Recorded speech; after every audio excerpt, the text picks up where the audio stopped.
I'm joined here now with two Irish boxing legends, Joe Egan and Jim Rock. First of all, I'm going to talk with Joe, a very good and very close friend of Mike Tyson. Mike was, give this man the title of the toughest white man on the planet at one stage throughout serious sparring. Joe, maybe you tell us a bit about the sparring sessions you used to have with Mike back in the day. The seriousness wouldn't have been coming from me, that's for sure. You know, I took a lot of punishment off Mike. But we were together as young teenagers, and it was an honour to share the ring with him, considering what he's gone on to achieve. And we've remained friends nearly 31 years now. We were sparring this particular day, and there was 4 white sparring partners, which was unusual because normally we saw black fellas as well. But this day was 4 white sparring partners. He knocked 3 of them out. I was number 4. I got battered. He never put me down. At the end of the sparring, he goes, "Joe Egan is the toughest white man on the planet." Far from it. I was the toughest white man at the gym that day, but it's a nice compliment. You know, I've spoken to white guys that have beaten me, and they said, you know, Joe, we wouldn't have took the punishment you took. I could absorb punishment. Even you told a story before, even missing a punch from Mike Tyson could have consequences. Yeah, if Mike Tyson missed you with a punch, you got pneumonia from the draft. You know, but he's been, like I say, he's been my friend, you know, nearly 31 years. And this man here has been my friend a lot of years as well. And he came over to see Mike. Mike was over in England a number of years ago. And Jim had great potential as an amateur, and I encouraged him, you know, to follow it onto the pros. Jim, you were just saying there that you actually fought on the undercard in a link-up fight when Mike was actually fighting. Tell us a bit about that. Yeah, I think it was about 2001. Wayne McCullough was meant to top the bill, and I was chief support. And then the day of the weigh-in, Wayne McCullough got ruled out with the brain scan. Remember that time? Yeah. So I went in as main event on Sky pay-per-view.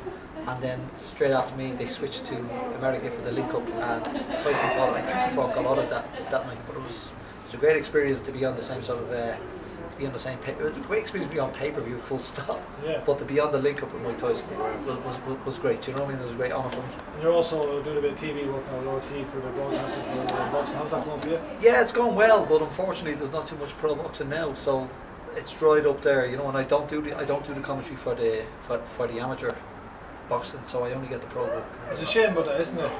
It is, but it's like everything else. It's a victim of the recession at the moment, and there's not a lot of money out there. So you know, sponsorship and that is not there for the builds at the moment. So professional boxing is suffering.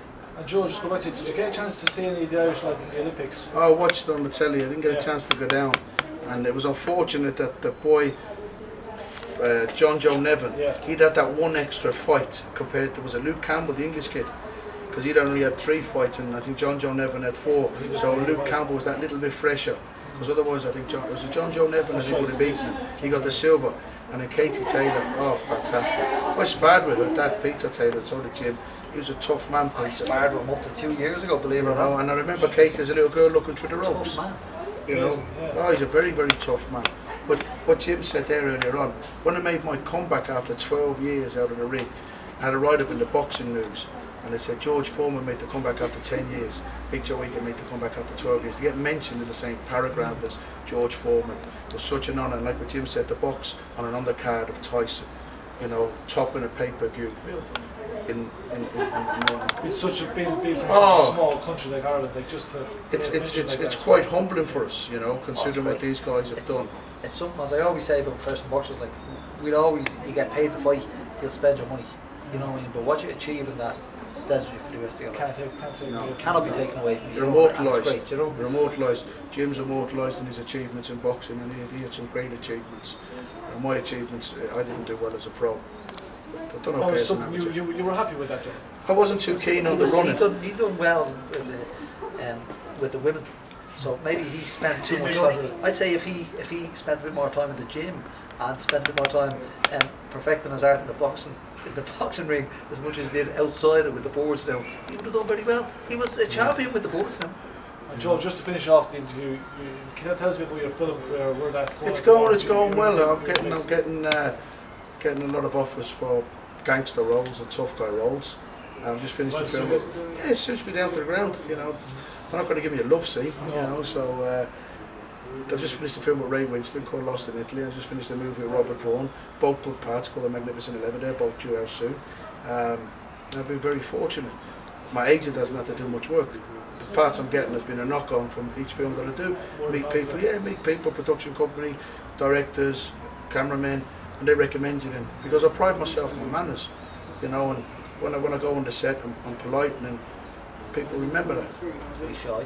Wouldn't it be fantastic, Joe, though, in a few years' time that, you know, we've seen Joe Egan and Mike Tyson acting out them scenes?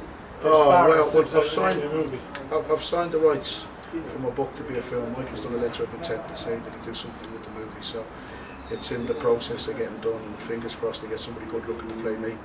You know, it's money a middleweight. Oh, but he's got the courage to do the part. He could play me. He's got plenty of courage. I'm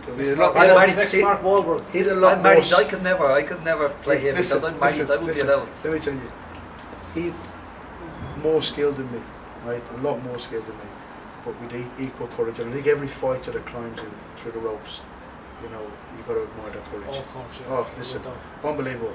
You know, first and foremost, boxing gives you self-respect, then it gives you respect for another person, and they're the most courageous of all athletes, boxers. That walk to the ring is the worst walk. You know, when the bell goes. Back after a win would be the most enjoyable. Do you know something? I used to run up to get interviewed by Jimmy McGee after boxing in the seniors and the juniors, and that was the highlight.